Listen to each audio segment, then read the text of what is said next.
ওই বাইতুল্লাহ গিয়েও যদি কেউ বেয়াদবি করো,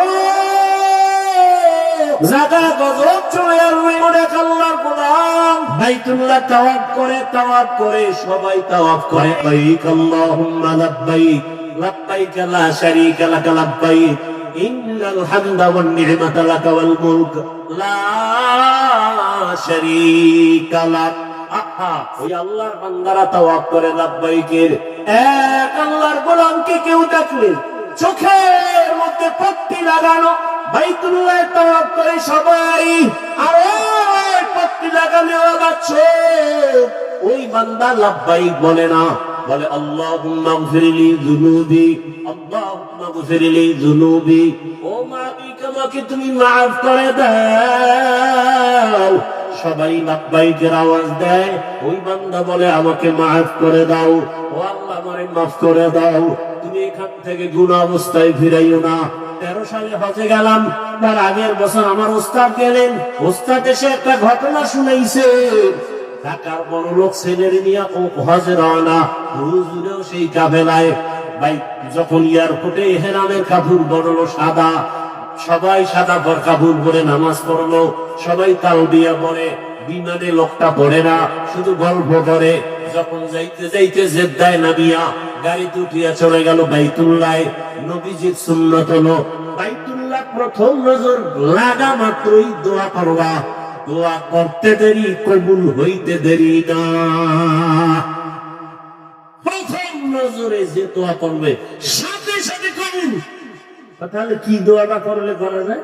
জানি একটা চাই বিয়ে করুন, হ্যাঁ না, আমার ওস্তাদ বলেন এমন দোয়া করো, ও আল্লাহ জীবনে যত ভালো দোয়া করছি, যত ভালো দোয়া করবো তুমি সব কবুল করে নাও।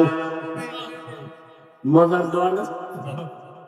বাইতুল্লাহ প্রথম নজর দিয়া যা চাইবেন তাই কবুল।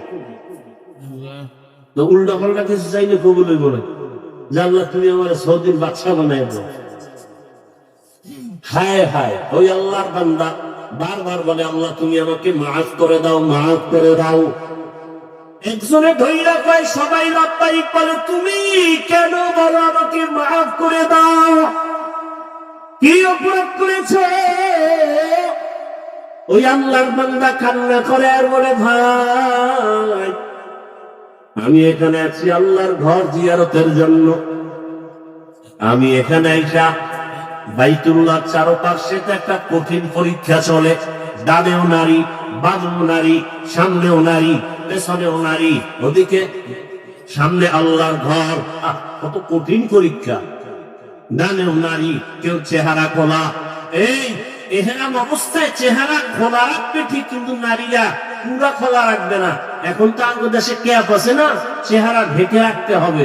তার মানে চেহারা কাপড় লাগানো যাবে না, দূরত্ব বজায় রেখে ঢেকে রাখতে হবে। বাঙালি সুযোগ একটু পাইলে তিলের তাল বানায়, পুরা চেহারা খুলে দিচ্ছে। পর্দা কত কঠিন জিনিস চিন্তা করতে পারেন। চেহারা ফুল খোলা যাবে না, কাপড় রাখবে না চেহারায়, ঠিক আছে, কিন্তু দূরত্ব বজায় রেখে কাপড় রাখবে, পর্দা রক্ষা করতে হবে। আল্লাহর বান্দা বলে এমন এক কঠিন পরীক্ষা চলে, ডানেও নারী, বামেও নারী, সামনে পেছনে নারী। এর মধ্যে আবার আল্লাহকে ডাকতেছি লাব্বাইক লাব্বাইক আল্লাহুম্মা লাব্বাইক। ওদিকে সামনে আল্লাহর ঘর, 120টা রহমতুল আলাইহি ওখানে অবতীর্ণ হয়। হঠাৎ আমার নজর একটা বেগানার দিকে পড়ে গেল, এমন ভাবে পড়ে গেল, এমন সুন্দরী রূপসী নারী ধ্যান অন্তরে চলে আসলো। শয়তান আমাকে ধোঁকা দিল। হঠাৎ করে একটা আমি আওয়াজ পাইলাম, আমার চেহারার উপরে কে যেন একটা থাপ্পড় মারলো। সাথে সাথে আমি বেহুশ হয়ে গেলাম। বেহুশ হয়ে উঠা আমি হুশে আসার পরে দেখি আমার চোখের মধ্যে কোনো পাওয়ার নাই। আমার ভয় লেগে গেল। আমি তাকায় কিছুই দেখি না, চোখ ব্যথা। এক পর্যায়ে অপারেশন করলাম, চোখ দিয়ে কোনো পাওয়ার নাই, দেখতেও পারি না। এখন আমি হজে আইসা আল্লাহর মুহাব্বতের জায়গায় অপরাধ করে ফেলেছি। আমারে মাওলা যদি এখান থেকে ক্ষমা করে না দেন, আমার এই জীবনের কোনো মূল্য নাই। আমি এই জন্য আল্লাহর কাছে ক্ষমা চাই। আল্লাহুম্মা গফিরলি যুনুবি।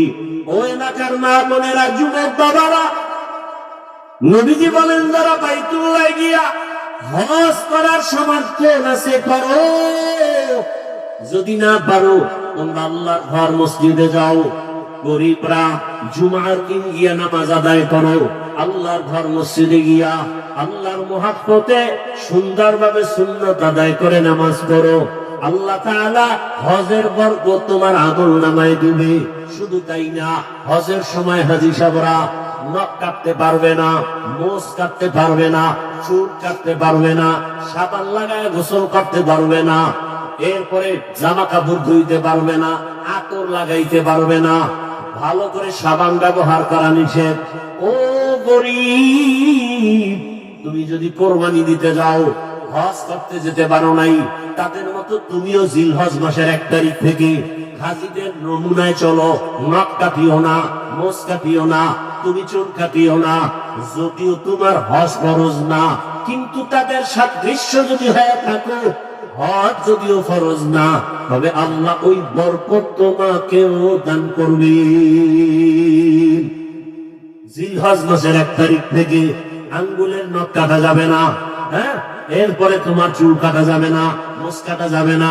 ছোট বাচ্চাকেও যদি এমন রাখতে পারেন, সওয়াব পেয়ে যাবেন, সওয়াব, বরকত থেকে বঞ্চিত হবেন না। অতএব অনুরোধ করে বলছি, আল্লাহর কাছে দোয়া করেন।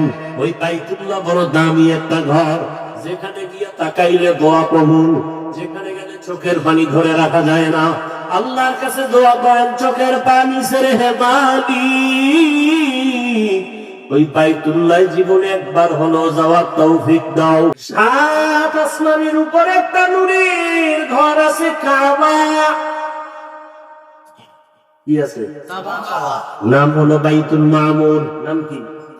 বাইতুল মামুর। কিসের ঘর? নূরের। নূরের কিসের? নূরের কাবা। ফেরেশতারাও তাকে তওয়াফ করে।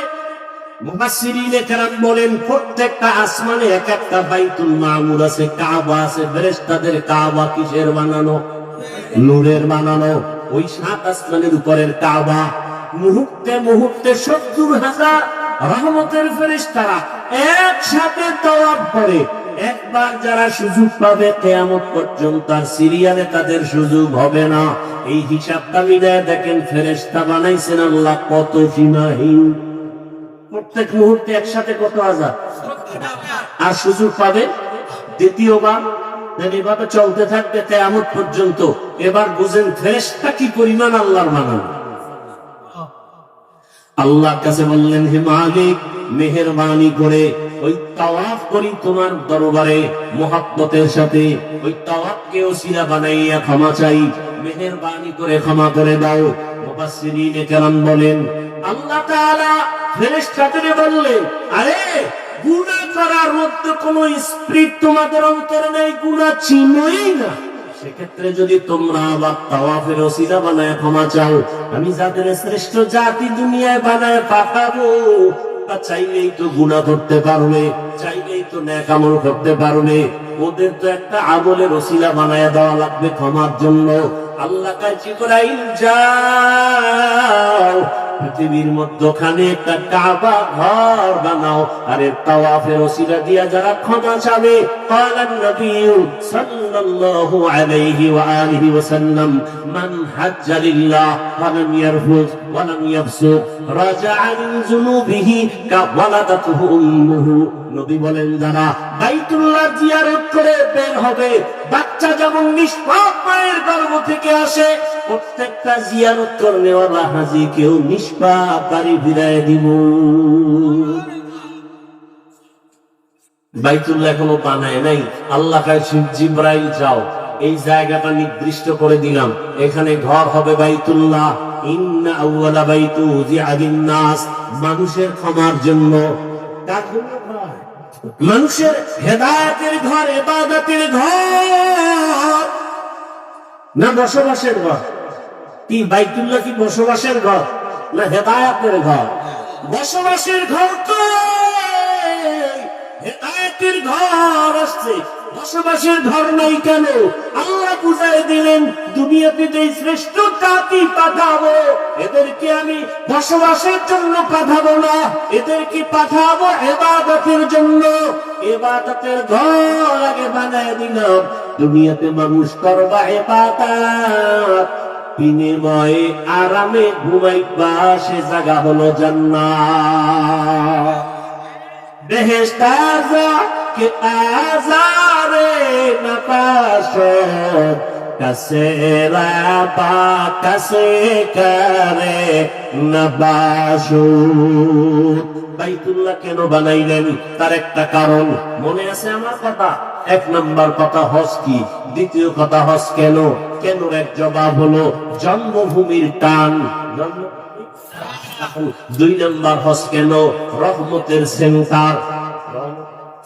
তিন নম্বর হজ কেন, বলে আল্লাহর কাছে নাজাতের ওসিলা। হজ কেন, রহমতের, ওই যে একটু বলছিলাম না রহমতের সেন্টার। মুহূর্তে মুহূর্তে কয়টা রহমত অবতীর্ণ হয়?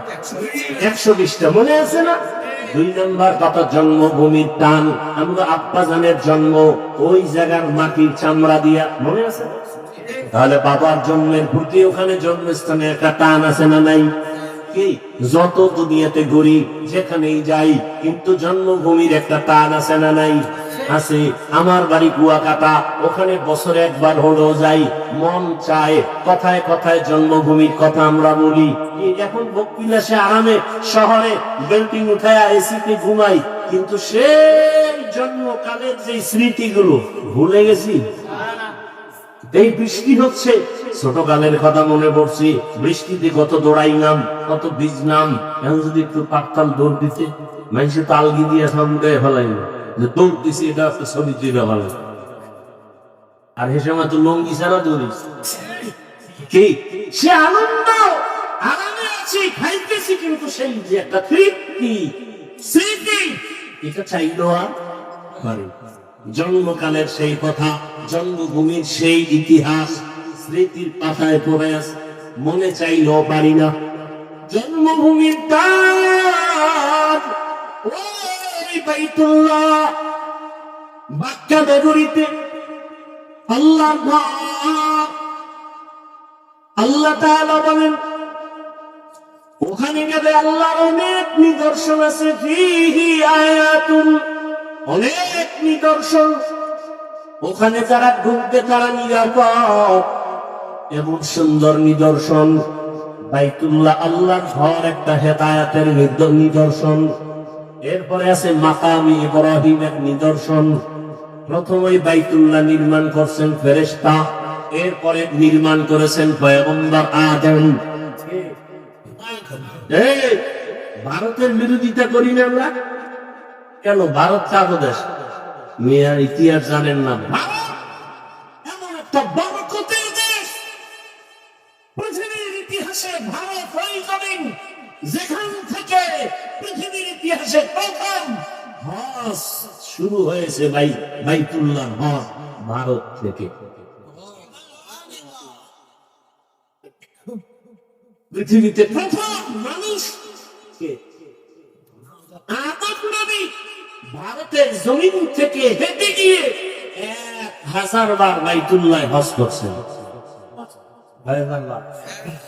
বিমানে,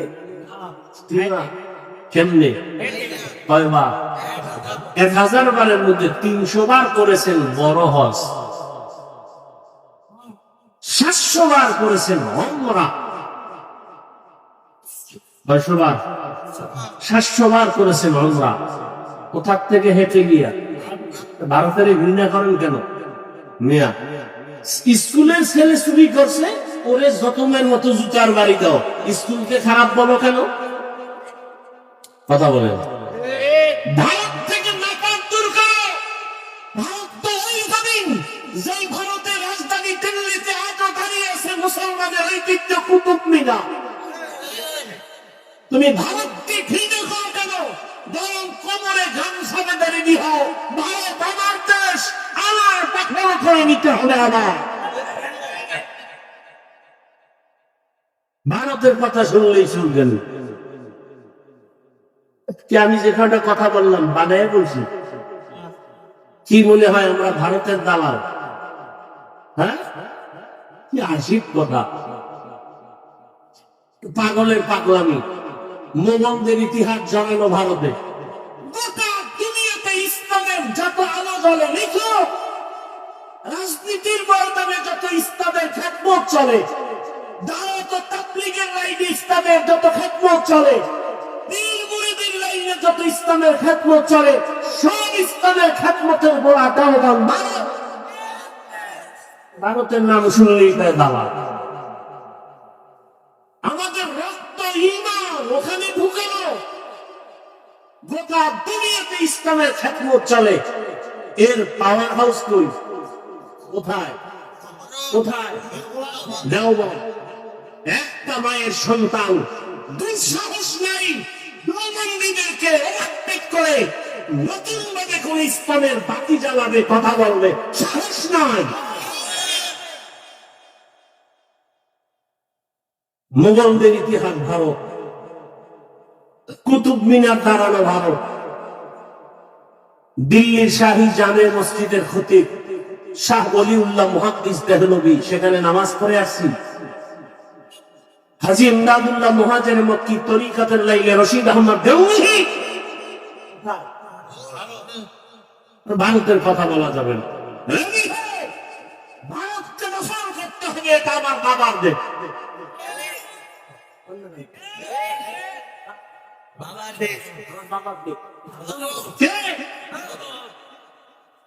ভারতের পূর্বের নাম কি জানেন? পাক ভারত উপমহাদেশে বাংলাদেশ যখন হয় নাই, কি নাম? যখন বাংলাদেশ হয় নাই, পাকিস্তান হয় নাই, তখন পুরাটা কি নাম ছিল? হিন্দুস্তান। আরে কি নাম ছিল? হিন্দুস্তান কার নামে উপরে হয়েছে তা জানেন? নবীর এক সন্তানের নাম হিন্দ।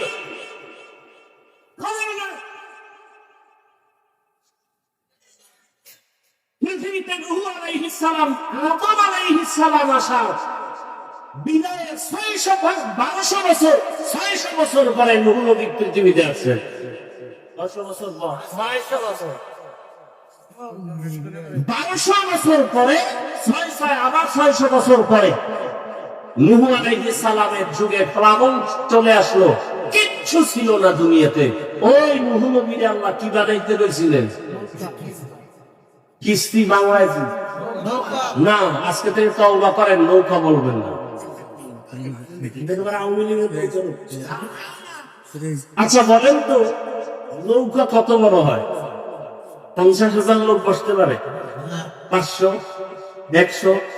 তাহলে নূহ আলাইহিস সালামের ওই যেই বস্তুটা বানাইতে বললেন, কিস্তি ধরেন, এর মধ্যে 40 জন মুমিন ছিল না? তাদের ভক্তরাও ছিল, এবং প্রাণীর এক জোড়া করেছিল। গরু এক জোড়া, হাতি এক জোড়া, মহিষ এক জোড়া, ভেড়া এক জোড়া, বকরি। এটা তো মাটির উপরে টিকিট দিয়েছি, মাটির তলে আরো আছে না? নূহ আলাইহিস সালাম এগুলো যে লইলেন, এটা কি একটা নৌকায় হয়? কি বলবেন বলেন? হ্যাঁ, মানে আজকে থেকে তওবা করি, আমরা মিথ্যা ভুল কথা আর বলবো না। নূহ আলাইহিস সালাম কি বানাইছেন বলেন? জাহাজ। বলেন কি? এরপরে তো ঐতিহাসিকরা তার ব্যাখ্যা, কত বড় বানাইছেন, কত ফিট, এগুলো তো আছে। কোন কোন এলাকার তক্তা মক্তা এনে বানাইছেন, এগুলো আছে। নৌকা বলেন কেন? কে শিখাইলাই নৌকার কথা? বাউলি গেল। নূহ নবী কি বলেন সবাই? আমি কি ভাই অযৌক্তিক বলছি? কি আপনার যুক্তিতে ঢুকছে? কি ওটা নৌকা ছিল? কি ছিল? জাহাজ। ছোট না অনেক বড়? অনেক বড়। ওই জাহাজের মধ্যে 40 জন মুমিন, তাদের ভক্ত এবং নূহ নবীর 3 সন্তান ছিল, হাম, শাম, ইয়াফাস। ইতিহাস পড়েন। নতুন করে রব্বুল আলামিন পুরা পৃথিবীটাকে সাজাইলেন ওই 3 সন্তান দিয়া। শাম চলে গেলেন সিরিয়ায়। ওই বর্তমান সিরিয়া, সেই সময়ের নাম কি? শাম। তারে দিয়া শাম দেশ সাজে। নূহ নবী সেই ছেলের নাম ইয়াফাস অথবা হাম, এর আরেক নাম হিন্দ। ওই নামে হিন্দুস্তান তৈরি হয়েছে।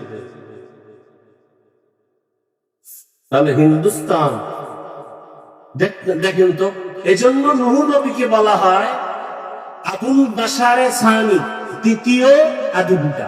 দ্বিতীয়, প্রথম আদিবিদাকে পৃথিবীতে নতুন করে আবার পুরো পৃথিবী সাজলো কার সন্তানের দ্বারা? নূহ আলাইহিস সালামের। এই জন্য তাকে বলা হয় আবুল বাশারে সানি। তাহলে ভারত কি হিন্দুদের দেশ? কি আজীব কথা! আমার বাবার দেশ, কথা বলেন, আমার দাদার দেশ। অতএব রেডি থাকবেন, ভারতের বিরুদ্ধে নয়, ভারতের উল্টা পাল্টা থাকবে সাইজ করো। আর ভারত আমার বাবার দেশ, আমাদের ইমানের ঘাঁটির দেশ, মুসলমানের ইতিহাসের দেশ। আবার ওই দেশ আমাদের দখল রাখতে হবে। এইবার বলো আমি ভারতের দালাল।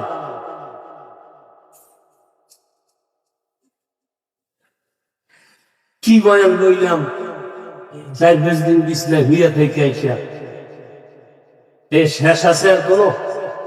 যেহেতু নাই, আর বাড়াবাড়ি বেশি আর দূরে যাবো না, দুই একটা ঘটনা টেনে মোনাজাত দিয়ে দিই। আল্লাহ, তাহলে বাইতুল্লাহ হজ কেন? 3টা কারণ বলছি। রহমতের সেন্টার, রহমতে। আচ্ছা, আগে রেডিও বাজাইতেনি? রেডিও বাজাইতো না? রেডিও বাজাইতে গেলে কি এটা উত্তর দিকে ফিরে বাজাইতো? কোন দিক? না, কোথায়? আরে ভাই বলেন না, মুরব্বীরা রেডিও বাজাইতো ঢাকা থেকে ফিরে রাখতো।